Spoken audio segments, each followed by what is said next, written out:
आप संदीप माहेश्वरी जी से भी मिले। जो सर का रिएक्शन था काफ़ी बढ़िया था, उन्होंने बेस्ट विशेस दिए हमको। मिला था, मैं बहुत सारी उम्मीदों के साथ उनसे मिला था और मैंने अपना शेयर किया, बहुत सारी चीज़ें उनसे बातें हुई, बहुत सारा उन्होंने मोटिवेशन हमको दिया। बस थोड़ा सा एक इशू ऐसा रहा, मुझे ऐसा लगा कि शायद उनको उस पर बात करनी चाहिए थी, लेकिन अब देखो बड़े लोग हैं, उनका क्या समस्या है उनकी हम लोग नहीं समझ सकते हैं। बट ये है कि मुझे ऐसा लगता है कि लाखों करोड़ों लोग हैं जो उनसे इंस्पायर होते हैं, शायद आप भी होते हैं, हम भी होते हैं। लेकिन अगर आप कुछ ऐसा बताते हैं जिससे बहुत सारे लोग अफेक्ट होते हैं, तो आप कुछ जो मैं एक्चुअल में कोई कहानी आपसे शेयर कर रहा हूँ, अगर आप उसके बारे में थोड़ी सी बात करते तो मुझे ज़्यादा खुशी होती। तो हो सकता है अभी मैं इतना इंस्पायर करने वाला बंदा नहीं हूँ कि सर के पॉडकास्ट पर मैं आऊँ या फिर उनके साथ बातचीत जो है वो कैमरे पे आ पाए या उनके चैनल पे आए। हालांकि अभी एक वीडियो डाली थी उन्होंने जिसमें मैं भी था।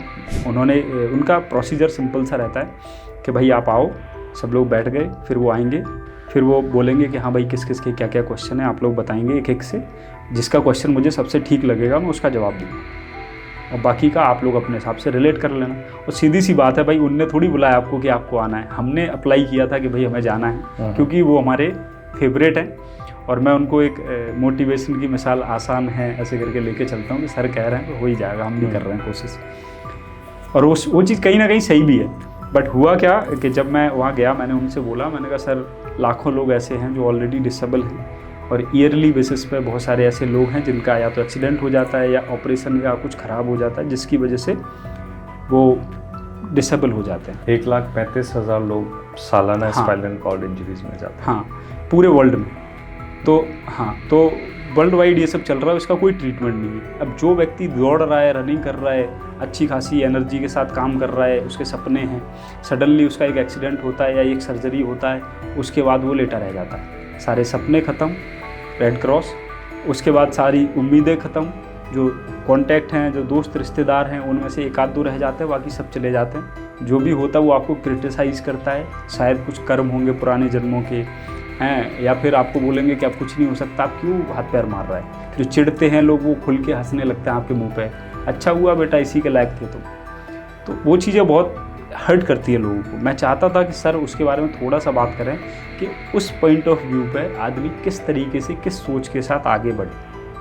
अब सर का जो है वो समझाने का तरीका बहुत यूनिक है। छोटी सी बात को 45 मिनट बात कर सकते हैं, 1 घंटे बात कर सकते हैं। तो अगर वो इस बारे में बात करते, शायद उनको ऐसा लगा कि मैं चाह रहा हूँ कि वो, अभी एक कंट्रोवर्सी हुआ था कुछ टाइम पहले सर का, तो उनको शायद ऐसा लगा कि मैं चाहता हूँ कि डॉक्टर्स के खिलाफ वो कुछ करें या कुछ भी हो। मुझे नहीं पता कि उन्होंने क्या सोचा, नो ऑफेंस, मैं उनके बाद कुछ कह भी नहीं रहा हूँ कि उनकी गलती है कि नहीं है। मैं बस इतना सा कह रहा हूँ कि उनको अगर थोड़ा सा क्वेश्चन सही से समझ आया नहीं, शायद उनको इस फील्ड में नॉलेज नहीं हो, मेडिकल फील्ड है शायद नहीं हो, तो मैं बस उनको ज़्यादा घुसने के लिए नहीं बोल रहा था, वो अपने ही सोच के साथ बताएं कि सपोज़ करो संदीप सर हैं, अगर उनके साथ ही कुछ ऐसा हो जाए, भगवान ना करे वैसा हो, लेकिन अगर हो जाए कि कल से ही भाई सब कुछ ख़त्म, टोटल बेड रेस्ट है, टॉयलेट नहीं निकल रहा, लैट्रिन नहीं निकल रही, सोचना बंद हो गया, आप कमरे से बाहर नहीं निकल पा रहे हो, चल के जा ही नहीं पा रहे हो, 2 लोग चाहिए उठाने के लिए, भगवान ना करे कंपनी क्रैश हो जाए, पैसा ख़त्म हो जाए, उसके बाद फिर आप क्या करोगे भाई। शरीर से भी गए, पैसे से भी गए, काम से भी गए, लोगों से भी गए, कॉन्टैक्ट से भी गए, सामने ब्लैंक दिख रहा है, बस एक चीज़ नज़र आएगी, पंखा है, लटक जाओ। उस फील्ड में आप क्या करोगे, मैं ये जानना चाहता था। तो आपको जवाब नहीं मिला? उन्होंने कहा आशीष हम आपकी स्टोरी से इंस्पायर हैं, आई होप आप अपने जीवन में बहुत कुछ बड़ा करेंगे और बहुत सारी शुभकामनाएँ। एक ग्रीटिंग कार्ड मिला था हमको साथ में, 45-40 मिनट उनको सुनने का मौका मिला था, उनका जो स्टूडियो है उसको विज़िट करने का मौका मिला, जो वाइब थी वो फील की हमने, जो उन्होंने समझाया वो भी अच्छा था, वो भी समझा। बट हम चाह रहे थे कि हम तो समझ रहे हैं और हम में इतनी नॉलेज है, जो आप मेरा इंटरव्यू ले रहे हैं आप समझ पा रहे होंगे कि हम अपनी लाइफ में आगे बढ़ रहे हैं। लेकिन बहुत से लोग ऐसे हैं जो 4 लोग आड़ी टेढ़ी बातें करते हैं, उनकी बातों में आ जाते हैं, उनको लगता है कि अब हम सच में कुछ नहीं कर सकते, तो वो पूरा सोच चुके होते हैं कि अब तो हमारा कुछ होना ही नहीं, अब तो बिस्तर पर निकलना पूरा जीवन। तो मैं चाह रहा था कि उनको एक नई दिशा दें। तो शायद अभी हम उस काबिल नहीं हुए कि हमारी बात को ढंग से सुना जाए, कुछ कहना नहीं चाहेंगे। बेसिक सा सिंपल है, बस मेरी एक दिली ख्वाहिश और भी थी। मैं वहाँ पहुँचा, मैं एक कैमरा था मेरे पास, ये गोप्रो है मेरा, ये था मेरे पास, और इसको लेके मैं वहाँ पहुँचा। एक मैंने दोस्त से फ़ोन उधार लिया था, आईफोन, कि भाई उनके साथ जब फ़ोटो हो या वीडियो हो तो वो थोड़ा अच्छा बन जाए। कभी कभी अगर लाइट अच्छा नहीं है तो गोप्रो में वीडियो अच्छा नहीं आता है, कैमरा आईफोन का थोड़ा सा कवर कर लेता चीज़ों को। मैं 2 फ़ोन एक कैमरे के साथ में अंदर घुसा, गार्ड साहब बोले अंदर कैमरा अलाउड नहीं है। तो मैंने उधर ही कैमरा रख दिया। मैंने कहा सर एक फ़ोटो हो पाएगा क्या?